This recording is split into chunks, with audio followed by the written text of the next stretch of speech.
Everyone, and welcome to Cup of TV. We're here today with Daniel Murray. Daniel, welcome. Thank you, mate. It's so good to have you here and in person as well. We're trying to do this a little bit more often, and we're setting up our beautiful space here to be able to do more of these.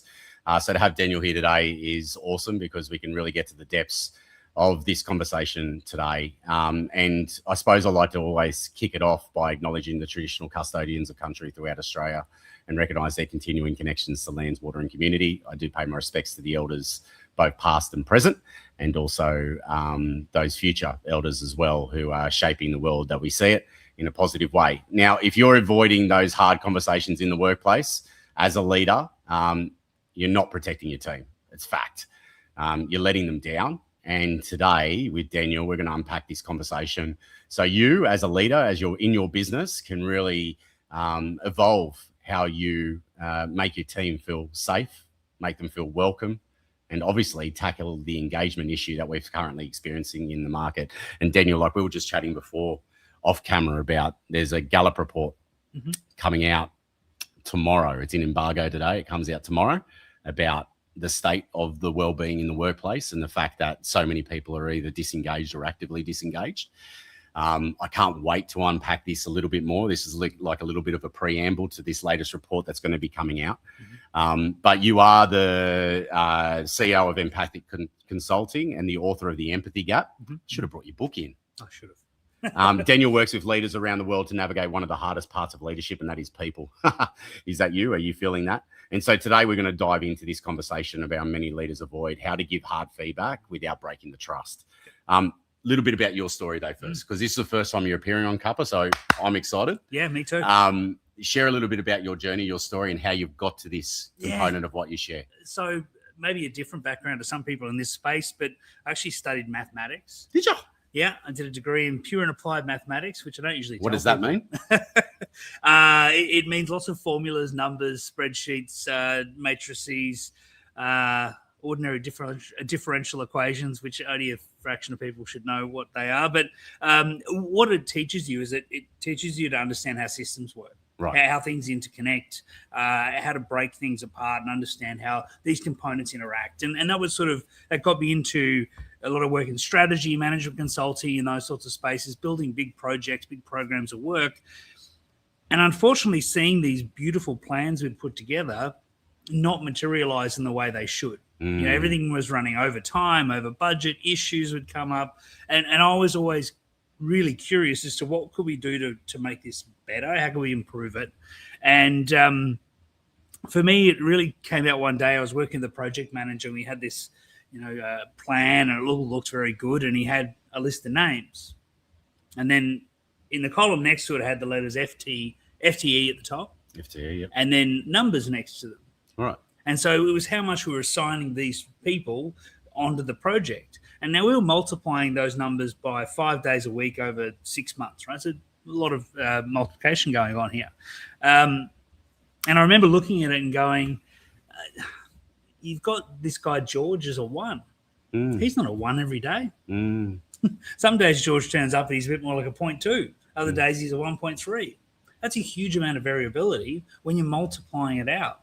How do you manage the variability? And most project managers went, well, we just ignore it because it doesn't fit in the spreadsheet. And I was like, well, that's probably our issue. So, I became really fascinated with how can you understand that number? How do you understand why people do what they do? What drives them? What do they care about? How do you manage that performance and productivity so that we can get the number to where it should be and feel like that's something we're in control of or have some influence over rather than just hope, which is unfortunately what most people sort of rely on.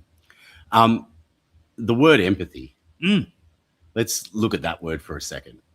Sometimes people might think it feels soft. Yes. What's your take on that? I think it is used in that way a lot, and that's why there's that perception. My view is very simple. Empathy is understanding why people do what they do. Why do they make certain decisions? What drives them? Now, sometimes that's driven by logic, but far less commonly than you expect. Right? Far more often, it's driven by this complex mix of narratives and experiences and assumptions and beliefs and emotions and all these things melding together in this weird, sort of wonderful, unique way. And that's what's driving a decision. So for me, empathy is for leaders to sit back and go, hang on, why is that happening? What's really going on there? Why are people doing what they do? And I want to be curious. I want to dive in and try and understand that more. And so, from a mathematical perspective, empathy doesn't usually make a lot of sense. And so I built processes, and I've tried to make sure that empathy is something that people like me can work out how to do and improve at, because it's not enough just to put things into spreadsheets and hope that it all works out logically. Humans aren't logical. If we were logical, how many types of car would there be? Yeah, I know. Yes. Yeah. It's very obvious, isn't it? If we were logical, buildings wouldn't look like they look. Yeah. We're far more than logical. Yeah. And if you ever walked into a cathedral in Europe, for example, and looked up and just felt that, oh my God, that drives a lot of human decisions, those feelings and emotions. Coming back to what I set this up as, like tomorrow there's this report coming out around Gallup around disengage and actively disengage workforces. What are we fundamentally getting wrong? I think what we're doing is the world's becoming more transactional, more systematized, more, we're building all of this infrastructure that's very logical. Yep. And we're assuming that as everything else in organizations and business moves that way, so should how we treat people. Yes. And that's fundamentally not going to work. Yeah. That's a complete mistake. Yeah. We're treating people, and when we think about things like feedback, we think about what's the process or what are the rules and the policies. We need a new performance management system. We need a new remuneration policy. We think about it in terms of these transactional pieces rather than the human relationships, which are fundamentally what drive people. And so we need to make sure as leaders that we still build all that stuff because it's important. But when we think about leading people, we don't lose sight of the skills in looking after those relationships. You work with a lot of organizations, a lot of leaders to help navigate this gap. What do you see most around what leaders are getting wrong when it comes to feedback? Mainly avoidance. They just don't want to do it. It's not that they don't want to because they don't know how. There's a lot of fear involved. So there's this apprehension that, if I say the wrong thing, I'll be accused of being a bully. I think if we're honest with ourselves, there's also a piece that says, I want them to like me. Yeah. I want them to think I'm a good person. I want them to talk nicely about me in the kitchen when I'm not there. And I want them to smile and nod and say that I'm lovely. And if I say something that they don't like, maybe they won't feel that way about me. I think I think that underlies a lot of it. I don't think people will say that out loud. Yeah. I think that's a bit of the sort of the subcontext there that's going on. But on top of that, there is also worries about bullying. There's with all the latest legislations and the increase of mental health.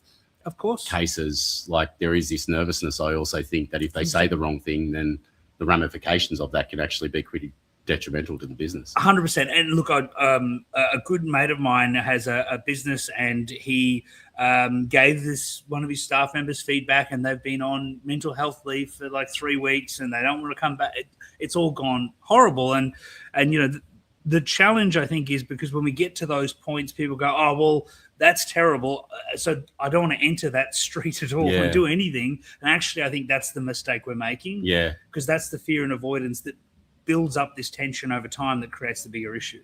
It's sort of where I'm thinking you're heading here is like if we start processing this conversation regularly and make it a continuous loop, then those big moments, even though they might still be big, is that the important part? Yeah, I think so. I think, if we break down why those big moments are big, often it's that we haven't been on the same path. We haven't been living in the same world for quite a long time. Yeah. Often what's happening is the manager is living in a world of, this person's letting me down. They're not doing their work. There's issues. There's problems. They're not fixing it up. I'm seeing all this stuff because they're not communicating that very well. The staff member is thinking, this is hard, but I'm doing my best. I'm going okay, and things are fine. And there's all sorts of variations, but often this drift starts to take part. And by the time we try and address it, we're so far apart in terms of what we think's going on that, of course, it feels like a shock. Of course, it feels really hard because we feel like we've been living in two different worlds, and suddenly they're trying to collide back together. And like you said, if we start the small conversations and make sure we're always on the same page, it becomes a lot easier to sort of to work this out along the way. But again, that takes not only courage. I think courage is sort of the wrong word. It takes skill and capability. It takes confidence that I can manage this conversation well. And you only get those things through practice. No one's born good at feedback. No. You have to develop it like any other skill. And so it's again, how do we make sure we get that happening and give leaders those tools so they can start the practice early and start to shift this problem around. Is the other issue, because I'll go back to my career in media. I was always progressed through the ranks, and all of a sudden I was leading a sales team of 30, 40 people. Yeah. And I was a senior leader, and I replicated my style off my boss's style and did everything wrong in many parts. But is the fact here that we're not equipping our early stage managers to have this? There still needs to be education up the top end, don't get me wrong. But is it also that we're just progressing people through without these capabilities and skills? Yeah, absolutely. Look, one of the things that I talk and work with teams a lot around is that we promote people based on their technical skill. And a shift, really big shift, needs to happen when you go from being a good operator into a leader. Yes. And I think people underplay this. When I'm a good operator or good at doing my work, I look at the work. This is the work. And I go, how good am I? Look how good I am. I did this work. And all my pride, my ego, my self-worth, it sits in the work that I create. When I become a leader, I've got to let that go. Yes. That's a hard thing for people to let go. And often what they do is they say they're now a leader, but they're still focused on the work. Yeah. They're still focused on, no, I wouldn't have done it that way. Yeah. Oh, you should do it. Let me show you how to do it. Or I'll just do it. I'll just do it. Right? Yeah. What you need to do, and this is a shift people don't think about, is I need to change where I get my pride from. My pride is no longer in the work. It's my pride in the people doing the work. I have to be proud of these people. And these people are my job. These people are my work. These people who are doing the work, they're the ones that I'm here to serve. And so it sounds like such an obvious shift, but it's so hard for lots of people to let that go. And until they let it go and they see this new job, it's like they're looking out the side window driving a car. Right? They're looking the wrong way because they're not focusing on what they actually need to be working on, which is these people. And I've got to give those people feedback. And it's not about the work; it's about them. It's about the people. When you were exploring this territory with organisations, what's some of the first questions you asked them? There's so many. Look, a lot of it is simple things like let's talk about trust. Because in terms of giving good feedback, have you ever received feedback from someone you didn't trust? Oh, yeah, of course. What did you do with that? I didn't listen to them. Of course you didn't. You tossed in the bin. And often when they come to me and go, we need help and feedback, they'll say, what's the formula? What's the, do I do the sandwich? Yeah. Or, what's the formula, right? And honestly, I have lots of tools that can help. But my first thing is, if they don't trust you, it doesn't matter how you say it. So as a leader, my first question is, who trusts you? Not who do you trust. It's interesting, but not important. Who trusts you? Do people trust you? Do they know you care about them? Do they see you as someone that you're safe to be around? I can come to you. You're transparent. You're approachable. You're reliable as a leader. If you're not those things as a leader, you can try and give feedback, but they'll do the same thing that you did with it. Yeah. And so, it's easier to sort of say, here's the tools, read the book or blah, blah, blah. But actually, we have to go back to what we talked about before. That stuff's transactional, Yes. important, got to do it. But actually, this relationship piece is probably the piece we need to work on first. When you hear, like, if someone's watching today and they're people leader or their organization, what are some of the words that they would be telling you right now that are the red flags that they're seeing in the business right now? Is it, oh, my team are just not performing? Like, what are some of the red flags where you got to go, oh shit, maybe we've got a feedback issue here, or a communication problem, or an empathy issue? The classic one is busyness. I'm super busy as a leader. Oh, really? Okay. Well, tell me about that. Oh, I've got so much extra work. I'm having to pick up all this slack, or I'm having to do this other person's work. I'm working weekends. That's usually the sign. And they'll often ask me to go and help fix their team because their team's letting them down by not doing their work. And I sort of go, that's not a team problem. That's a you problem. You're doing their work instead of being their leader. Mm. And so, again, they don't like that necessarily as an answer, but it's true, right? Mm. Your job as a leader is to support these people to do the work, not to do it for them, Yes. not to pick up the slack. Yes. I've got an 8-year-old daughter. She's learning to, read and write and do all those sorts of wonderful things. And, she's got some challenges with it. But I know that if I read the book for her and don't get her to read the book, that, yes, we get through the book, but she doesn't get any better. Mm. And as leaders, we do this to our team too often. Mm. The red flags, you hear things like, productivity seems to be dropping. People just aren't going the extra. They're not passionate. They don't care about it like I care about it. And that's when I hear quite often, leaders saying, oh, I'm so passionate about this business. My people just don't seem to care the same way. Mm. And my question to them is, if you want them to care about the work, you've got to care about them. Yeah. Tell me how you care. Tell me how you demonstrate that care for them. How do you support them? How are you growing their career? How are you helping them improve their skills? This is what we sort of miss sometimes. Feedback isn't just a stick to hit people with. No. It needs to be that corrective support to help them get better and to grow and improve in their career. Is there a simple framework that leaders can use to start this, to deliver this hard feedback well?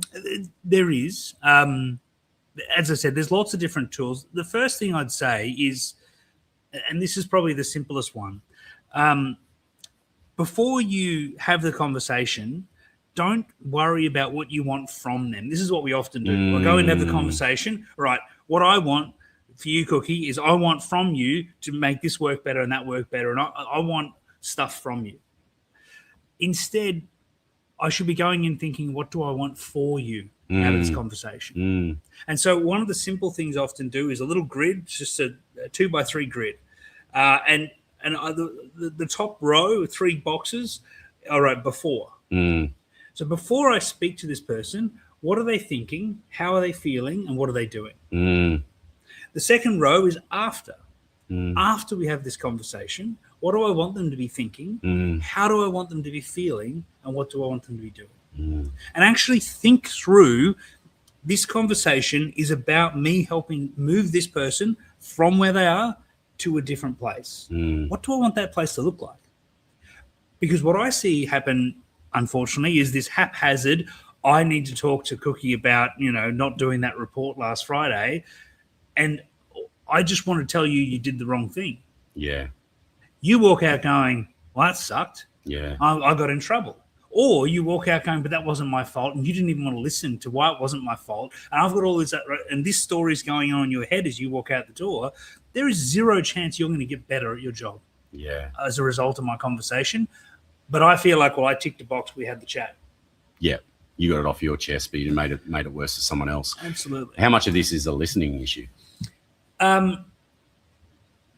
Yeah, a lot. I would say it's more than just listening. It's understanding. Yeah. Right? Yeah. If you didn't do that report on Friday, my first question would be, are you okay? What's up? Unless you can get the report done. Right? And I want to bring it up. So I want to say to you very directly. Because you can't skirt around it though either, right? There is a job to be done. And so let me give you a little formula. 4 sentences. It's the best feedback formula. 4 sentences that are really simple, and you should write them down. So I noticed is the first sentence. Okay. So what's the specific thing that I'm giving you feedback on? Yeah. I know, Cookie, I noticed you didn't do that report last Friday. Yeah. It was due. Right, so it's very clear what we're talking about. Yep. I'm not going to say, hey, Cookie, you've missed deadlines lately, or you've been lazy. No, specific. I imagine is the second sentence. So why might they have done that? Yeah. And I want to understand. This is the curiosity. Listen, Curiosity. Hey, I imagine something came up. What's going on? You right? Mm. Now, you might give me 100 excuses and reasons. You might give me none. That's fine, but I'm with you, right? Third sentence, I think. This is where we're going to be clear on the consequences and why that's not okay. Hey, look, I think not doing that report actually puts a lot of pressure on, this team and that team down the road. It's actually going to put us behind. It's going to cause a big issue. We need to hit our targets because it actually undermines our function as a team here, and it's going to be a real big challenge if we don't get this right. Yeah. And so the last sentence, I want, is where we're going to build the plan and move forward. Hey, so I want to make sure, and it could be very consultative, I want to make sure next time, if anything pops up, just flag it with me. I'll come and give you some support. We'll work out how we can rally the team to make sure it's done. How important, because you just said I want to be the last one, but how important is them to actually own it? So them saying, instead of I want, like them actually saying, like putting it on their call, like what could we do better? Yeah, exactly. Look, it depends. Yes. Because while I absolutely appreciate that lots of people will respond better if they are doing that, there are also a whole bunch of people who go, just tell me what just tell me the direction. I always think of, imagine if I went for a golf lesson and I hit a ball and the coach goes, what do you think you could do better? I'd be like, that's what I'm paying you for, mate. Throw my golf clubs in the pond. That's why I paid you. Tell me what I'm doing right. And so, yes, I agree. But what I don't want leaders to do is to be too passive with this and just like sit back constantly and let other people, because that sort of nature of, I should let them sort it out, is an excuse we sometimes use to not get involved and help the person when that's our job to get involved and help the person. Yeah. I can't imagine a sporting coach who can go, oh, well, yeah, the team lost, but it wasn't my fault. I just left it up to them. That's not how leadership works. Yeah, it's not complex because it is actually just wanting to understand the human and what's going on. And those really good 4 steps that you gave really help us understand where the challenge might be for them. Has this exacerbated over the last few years, this challenge, or has it always been a challenge? From your perspective, I think it's probably gotten a little bit harder for a whole bunch of reasons. I think there is caution and concern that leaders might get this wrong and fall into the bullying and all those things, which are really important considerations. We need to be really mindful of them. I think, as I mentioned before, we're getting more transactional. We do a lot more things through Teams and Zoom, and we're not having face-to-face interactions. No. And that means we're not building the trusted relationship. It's really hard for me to trust you if I only see you via a Slack channel or a Asana. Yeah, I see you once a month. Of course it's harder. And so, I think that makes some of those relationship things weaker. And then when we need to use them, when we need to rely on them, of course, they're rarely as accessible to us in those moments. So I think it has gotten harder, but also I think we've got to step into that challenge and go, well, that means we need to spend more time doing it. It's when feedback turns into, I'll just send them an email, we're falling into really dangerous territory because, yes, that's convenient, but I don't know about you. I've read emails and they don't sound anything like the person intended them when I read them in my head. Right? Totally. And these are emotional moments. Let's be honest. If you've done something wrong or you've messed up or something's not where you want it to be, it's a good chance you know. So you've got a set of emotions. You've got a feeling and perspective around this. I know. There's all of these tensions start to build really quickly. And so if we don't step in and address that with kindness and concern and care for that person, then we do create a big issue that will often bubble away and become much, much worse. Good point to add here is, like, if we don't tackle this problem, what are some of the biggest issues that you've seen inside businesses who don't tackle this issue? There's two really common ones that I think we need to really be attentive to and address. The first is on the individual. So what I see happen far too often, and I won't pick on them, but my government agency friends will recognize this well, is someone isn't doing a great job. No one says anything. No one tries to help them. We try and push them sideways. We stuff them in the corner. We give them tasks and we sort of just let them fumble along. What's happening in their head is their level of confidence in themselves is diminishing. Their sense of self-worth, their satisfaction in their work, all those things are dropping to a point where you might say to them, hey, you should probably go and get a job somewhere else. And they will, I can't.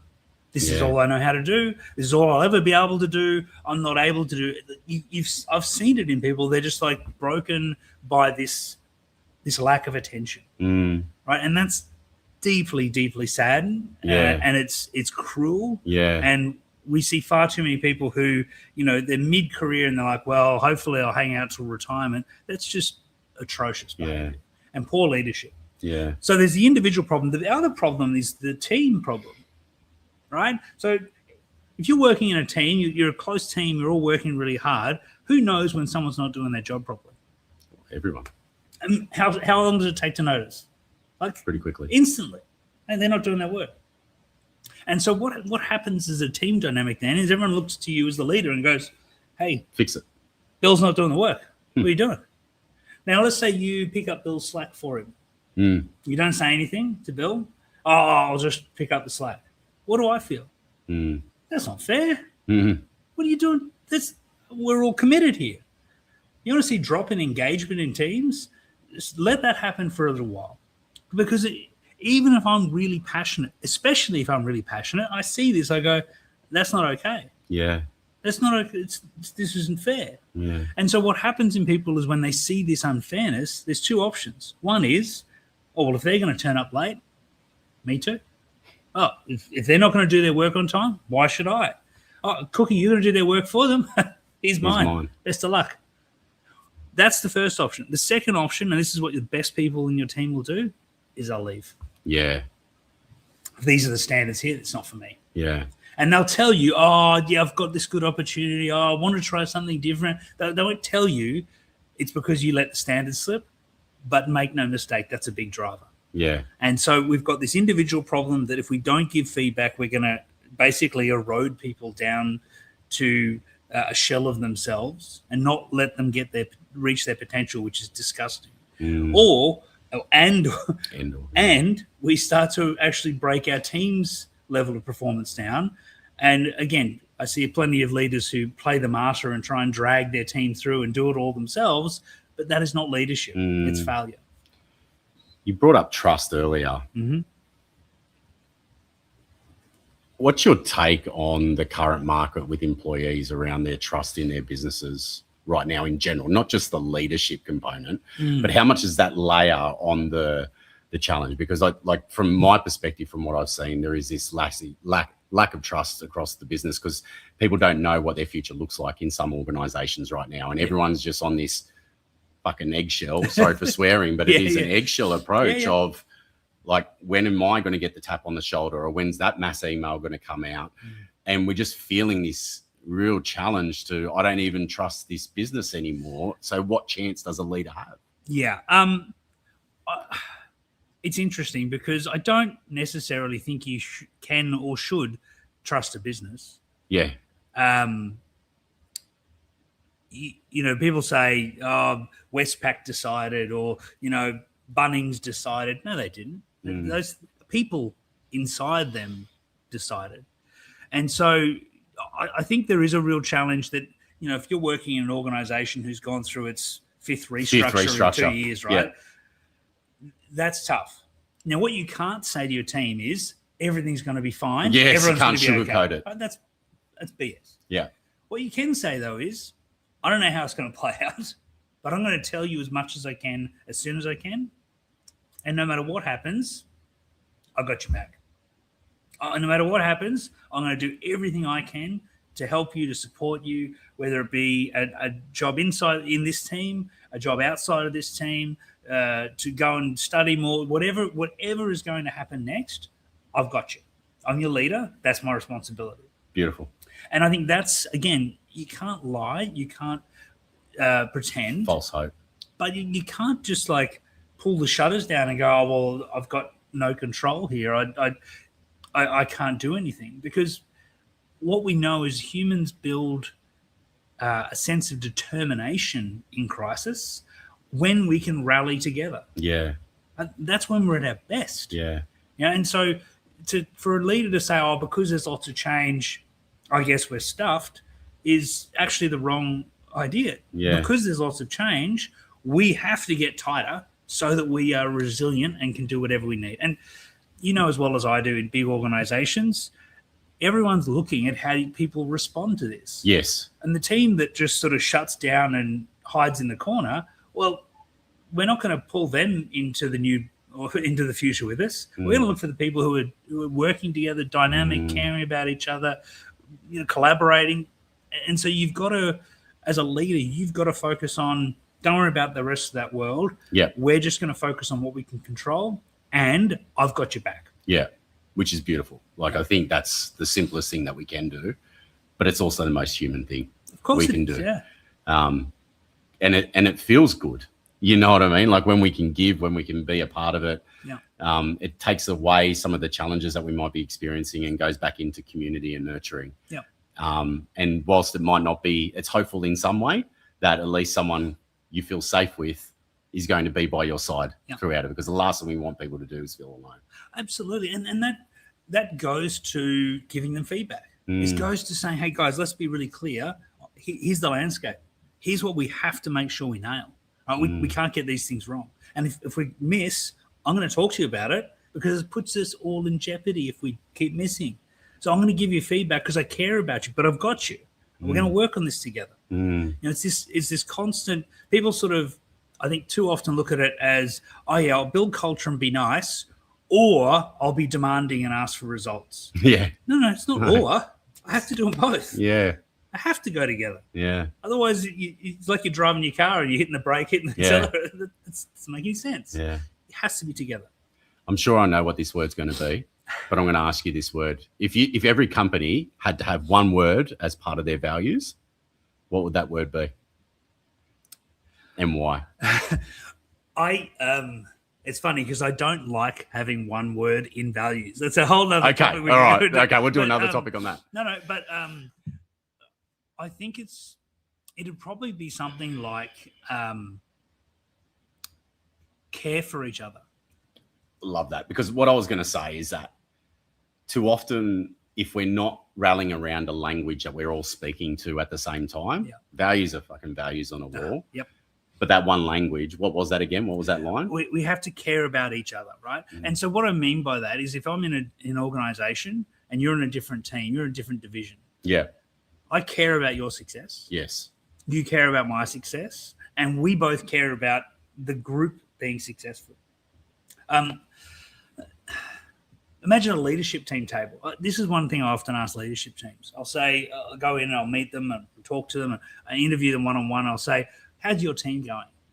And what I'm interested in is who they talk about. Yes. Because almost always they go, my team is awesome. Yeah. I go, all right. Yeah. Isn't this your team? Yeah. This leadership team, isn't that your number one team? And they're like, oh, I guess they are. Yeah, Joe in sales or, the HR person or that person, right? And so I'm like, but this is your number one team. If you're in a leadership team table, this is your number one team. This is the team that's going to shape the organization far more than any of those teams.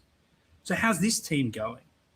And imagine a leadership team table that sat around at budget times and went, hey, look, we've only got this much resource. How do we make sure we allocate that as a group so we get the best result for the organization?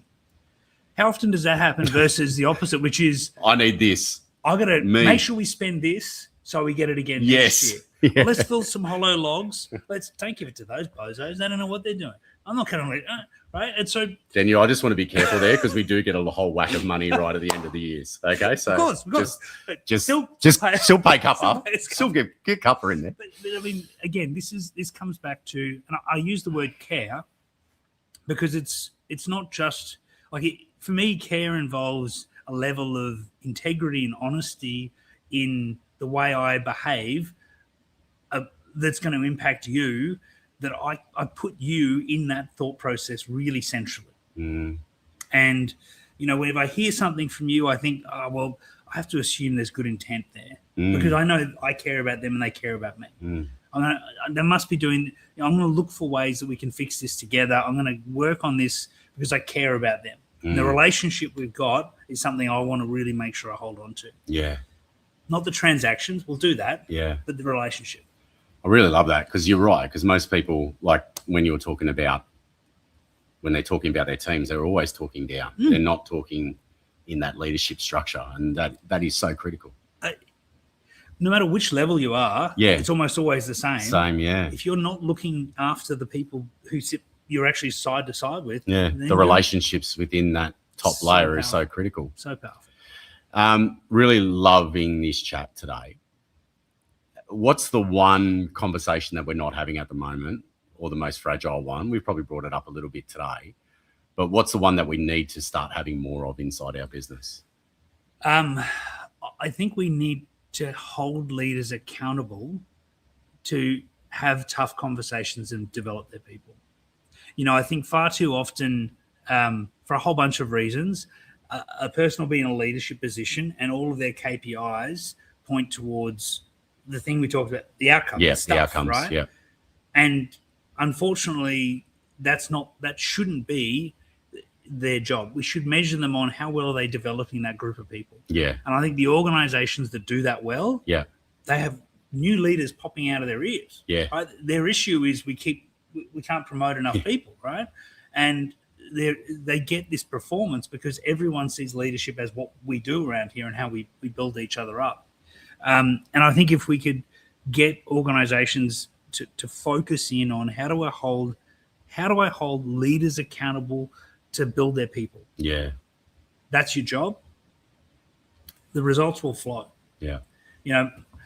My beautiful mother, she worked in pubs and bars for her whole life, right? And she would say to me, these young people, they don't care about it the way I care about it. And I said, because you don't care about them. Yeah. You're slagging them off to me. Yeah. you care about them, and then they'll care about the work. Yeah. And we sort of forget that sometimes. Love that.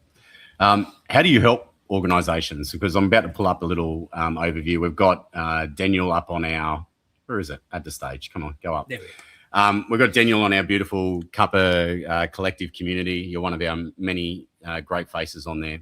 Organizations, when they reach out to you, mate, what are some of the things that you support them with? Obviously, the one-off keynotes are there, but what else do you do? Yeah, look, a lot of the time it'll be on top of the one-off keynotes is sitting down with them and saying, look, we've got an offsite coming up. We're bringing the team together. We've got a couple of days where we're going to work on some things. And I don't like to have off-the-shelf offerings. Of course, we all have things like that because you've got to put the PDF together, right? But what I like to do is go, let's talk through what's going on and let's make sure we build something that's really going to hit the right notes and make sure that your people walk out feeling that sense that there's not only an inspiration to do these things, but there's tools, there's frameworks, there's things we can actually put in place. I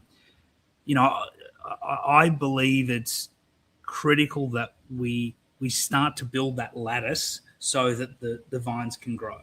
And, the frameworks, the tools, that gives us not everyone's going to grow on, not every shoot's going to blossom straight away.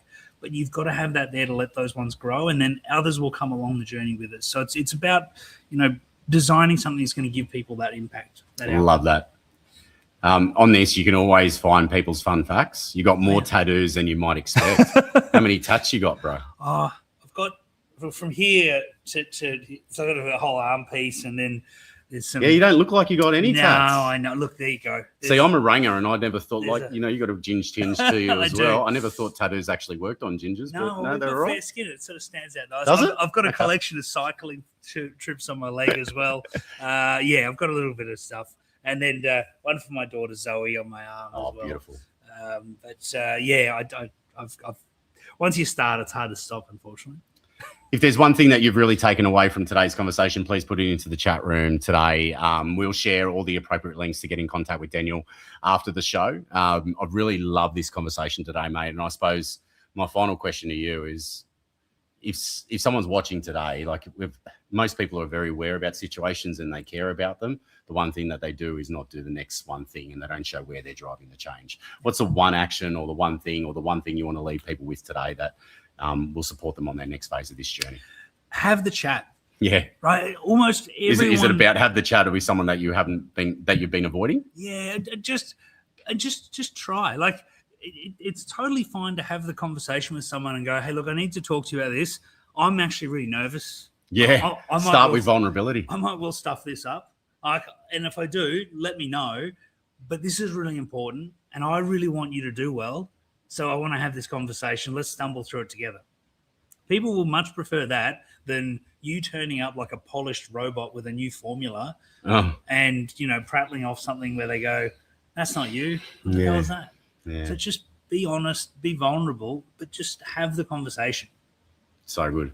Thank you, mate. Thank you, everyone, for joining in today. It's been a pleasure having Daniel on today talking about this important topic of conversation. Like I said, if you want to get in contact with Daniel, you can check out all the links there. Reach out to him. You can just message him directly or book in a connection call or reach out to us at Cuppa and we can make that connection for you as well. Thank you, everyone, for joining us. Make sure you tune into some other shows. We've got a big show next week, our first ever movement circle, where we're tackling the topic area of loneliness. Do not miss that show. It's going to be done in a different type of format, a bit more radio show-esque versus conversation like this.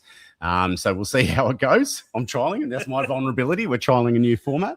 Really do appreciate you spending the time with us today. Join our community. If you're watching on YouTube, just go to cuppa.tv. Never miss a show. Never miss an opportunity to connect more with other great humans like Daniel. We'll catch you soon. See you later, everyone. Bye.